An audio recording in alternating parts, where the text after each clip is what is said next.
मैंने इस जगह पे लाइफ में पहली दफा स्नोफॉल देखी है। और अगर आप लोग भी इस साल सर्दियों में स्वाद कलाम स्नोफॉल देखने जाना चाह रहे हैं अपनी गाड़ियों पे, लेकिन आजकल इसकी रोड कंडीशन का आइडिया नहीं और ये नहीं पता कि कलाम जाके कौन कौन सी जगह इजीली एक्सप्लोर कर सकते हैं, तो ये वीडियो आप लोगों के लिए है।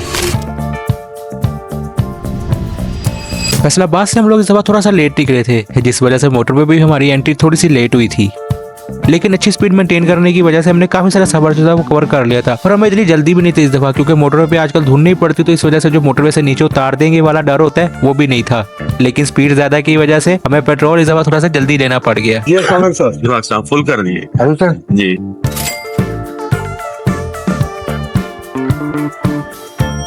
वैसे सर्दी यहाँ पे फैसलाबाद से ज्यादा है। इस्लामाबाद से कलाम का ट्रेवल डिस्टेंस ऑलमोस्ट 325 किलोमीटर है। इस्लामाबाद पहुंच के आप लोगों ने पेशावर वाली मोटरवे लेनी होती है और इस पे 80 किलोमीटर सफर करने के बाद कर्नल शेर खान इंटरचेंज आता है। यहाँ से आप एक दफा मोटरवे से नीचे उतरते हैं, उतरते के साथ ही आपके राइट हैंड पे पहला जो यूटर्न आता है वो लेके आप थोड़ा सा सफर करते हैं, तो फिर दोबारा से आप मोटरवे स्वात वाली पे चले जाते हैं। स्वात एक्सेस वे भी काफी ज्यादा खूबसूरत है। रात का टाइम था तो मैं कुछ इस पर ज्यादा रिकॉर्ड नहीं कर सकता। इस पे भी टनल्स आती है और जैसे ही आप इसकी टनल्स क्रॉस करते हैं तो चकदरा के पास आप ये मोटरवे छोड़ देते हैं। जैसे आप चकदरा इंटरचेंज से उतरेंगे तो आपने अपने मोबाइल पे कलाम की लोकेशन लगा लेनी और ये आपको न्यू मदेन बाईपास से होते हुए कलाम तक ले जाएगी। रास्ता ये मदेन तक जो है ठीक है, अच्छा एसफल्ट रोड बना हुआ है, बीच में एक बड़ा पैच आ जाए तो आ जाए, वरना ये मदेन तक की बड़ा बेहतरीन रोड है। ये पुल उतरते के साथ ही मदेन शुरू हो जाता है। जैसे मदेन शुरू होता है तो यहाँ पे शुरू में एक पैच आता है, उसके बाद फिर बहरीन तक जो रास्ता है ना वो बड़ा VIP हो गया है।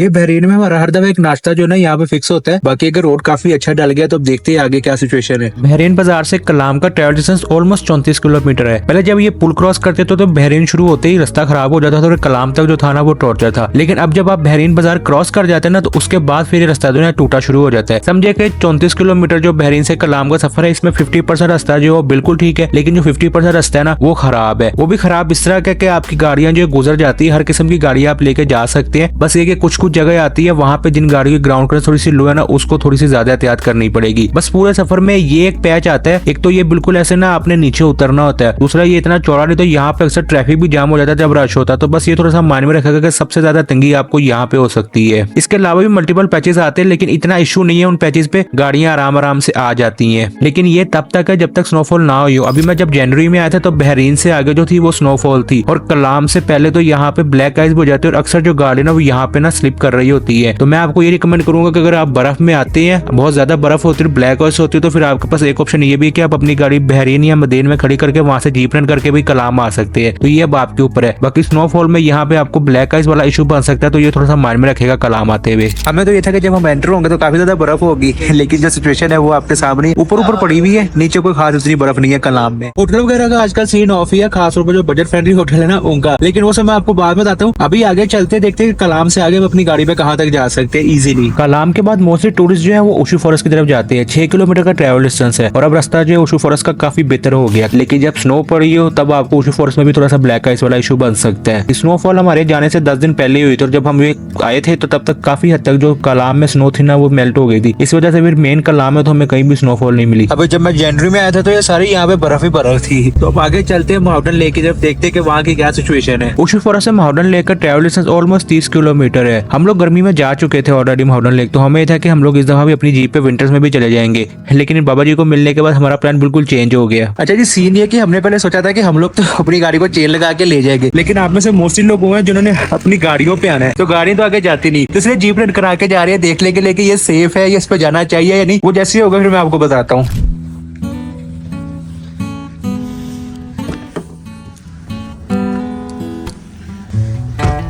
इनसे मिलिए, ये है रफीउल्लाह उस्ताद।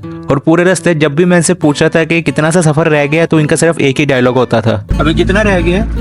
अभी 2 मिनट का रास्ता है, इतना सही। ड्राइवर उस्ताद ये बहुत ज्यादा सुलझा हुआ था और समझदार ड्राइवर था, मतलब कि वो जल्दबाजी बिल्कुल भी नहीं कर रहा था। और आप लोग भी कोशिश करेगा कि अगर जीप रेंट करा के जाते हैं तो कोई सुलझा हुआ ड्राइवर लेके जाए, क्योंकि जो ये रास्ता है ना ये आजकल बहुत ज्यादा खतरनाक हुआ है। पलूगा वैली तक जो रास्ता है ना वो ईजी है, लेकिन पलूगा वैली क्रॉस करती जैसे ही रास्ता खतरनाक होता है वैसे ही फिर जो व्यू है ना वो खूबसूरत हो जाता है।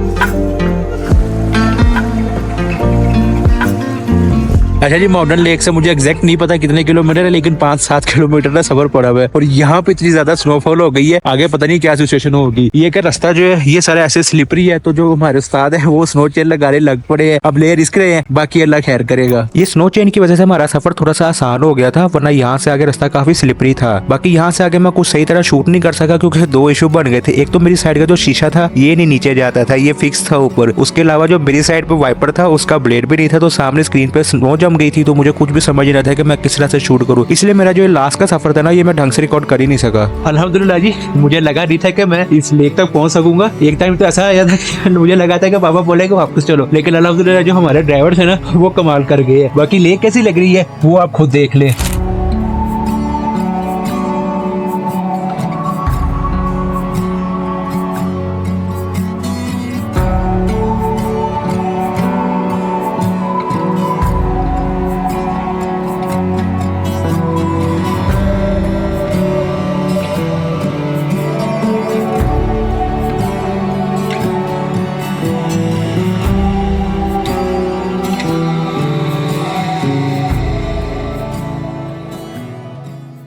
आई होप आपको ड्रोन शॉट पसंद आए होंगे। मेरे पास रश बहुत ज्यादा लग गया था तो मैं सही तरह ले नहीं सका। सर्दी यहाँ पे इतनी ज्यादा कि पापा ने भी पानी उबाल के ऐसे फेंका था तो फौरन से ऐसे पाउडर सा बन गया था। तकरीबन -7 या 8 टेम्परेचर है यहाँ पे। बोट राइडिंग यहाँ पे लोग कर रहे हैं, तकरीबन 4 से 5 घंटे आजकल बैठते हैं और 2500 रुपया लेते हैं। 2-3 चीजें आपने ध्यान रखनी है जब आप यहाँ पे आते हैं। अगर तो आपके साथ बच्चे और छोटे बच्चे हैं तो फिर मैं आपको मशवरा दूंगा कि इस तरफ ना आ जाएगा, क्योंकि यहाँ सर्दी वहाँ पे जैसे मैंने आपको बताया बहुत ज्यादा थी। बाकी जिस भी जीप ड्राइवर के साथ आप जाए तो आपने उससे बात कर लेनी है कि भाई तुम्हें स्नो चेन लगानी है। यहाँ पे कई जीप वाले थे वो स्नो चेन नहीं लगा रहे थे उतरते हुए, और उनके साथ जो सवारियां थी उनको फिर पैदल नीचे उतरना पड़ रहा था। बाकी जो जीप रेंट है, हम उशू से काफी आगे आगे जीप ली थी तो हमें 7,000 रुपए में मिली थी। उशू से और कलाम से तकरीबन 10,000 रुपए जीप ले लो, अगर रश हो तो फिर 12-15 हजार भी ले लेती है। तो ये 2-3 चीजें अपने माइंड में रखिएगा। और होटल रूम्स का यहाँ पे ऐसे कि यहाँ पे सबसे ज्यादा आजकल मसला बनता है पानी का। पानी पाइपों में जम जाता है, तो आधे होटल जो बजट फ्रेंडली थे ना उनकी टूटियों में पानी आ ही नहीं रहा था। वो कहते हैं कि बाथरूम में आपको बाल्टी में पानी रख के देंगे। तो आपने जहाँ पे कमरा लेना है वहाँ पे उनसे पूछ लेना कि भाई आपकी टूटी में पानी आता है कि नहीं। गर्म पानी जिन होटल्स में आ रहा है वो भी सुबह के टाइम में गर्म पानी आता है या शाम के टाइम में गर्म पानी आता है। 24 घंटे जो गर्म पानी वाले होटल है ना वो यहाँ पे हैं, लेकिन वो महंगे हैं। उनका 8-10 हजार रुपए जो पर नाइट का ना किराया है। तो ये आपने थोड़ी सी बात माइंड में रखनी है। अगर बजट फ्रेंडली होटल लेते हैं तो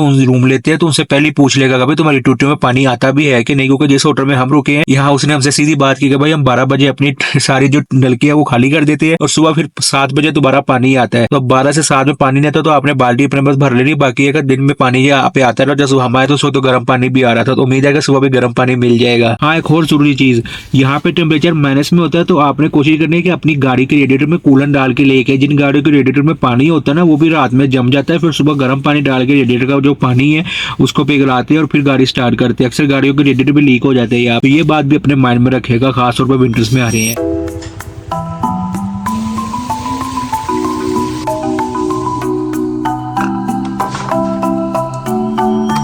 बजट फ्रेंडली होटल्स में ना थोड़ी इशू भी है। जितने भी बजट फ्रेंडली होटल्स है ना उनमें जो खाने पीने की सर्विस है ना वो आजकल नहीं होती, तो फिर बाहर आके खाना खाना पड़ता है। लेकिन इस तरह के होटलों में मजा ये होता है कि अभी अब 3 चपली को अब 2 अफगानी रोटियां और समझे हाफ प्लेट दाल और हाफ प्लेट पालक लिए तो 720 रुपए बिल बना है। ये फायदा हो जाता है। ये हमारा रूम है आज के लिए, इसका हमने 3000 पे की है। होटल का नाम मैं नहीं बताऊंगा क्योंकि यहाँ पे ना लाइट का भी थोड़ा सा इशू है। पूरे कलाम में लाइट नहीं आती है होटल्स में ना, तो जनरेटर चलाते हैं, लेकिन अभी जनरेटर बंद हो गया। दूसरा आज संडे था, मतलब कि आज रश नहीं है, रश चला गया वापस, इस वजह से शायद इसने हमें 3000 दे दिया। हो सकता है आप वीकेंड में आए तब यहाँ पे 3000 में आपको कमरा नाम, तो फिर लोग मुझे मैसेज करके मुझसे लड़ते कि जो रेट आपने बताया उस रेट पे कमरा मिलता नहीं है। रेट मैंने आपको बता दिया कि अब तकरीबन आज कोई रश नहीं था यहाँ पे, तो मुझे इस रेट पे ये 3 बंदों वाला कमरा जो है इतने का मिल गया। और शायद आप आए तो आपको इससे भी कम मिल जाए, इससे ज्यादा मिल जाए, तो वो फिर आप मौके के हिसाब से देख लेगा। अभी लाइट आ गई, लाइट नहीं है इसलिए जनरेटर चला देते हैं, वही इनकी मेहरबानी है। पेट्रोल जिम्मे का तकरीबन 15,000 का लगा यहाँ तक। और एक चीज और अच्छी है, यहाँ पे ज्यादा जोन का इंटरनेट चल रहा है तो काफी ज्यादा टाइम जो है ना वो पास हो जाता है। और स्नोफॉल भी स्टार्ट हो गई है। बाकी जो आपने आज बर्फ देखी है ना, ये कुछ भी नहीं थे जो पिछले माह इन्हीं दिनों में नारायण पड़ी थी।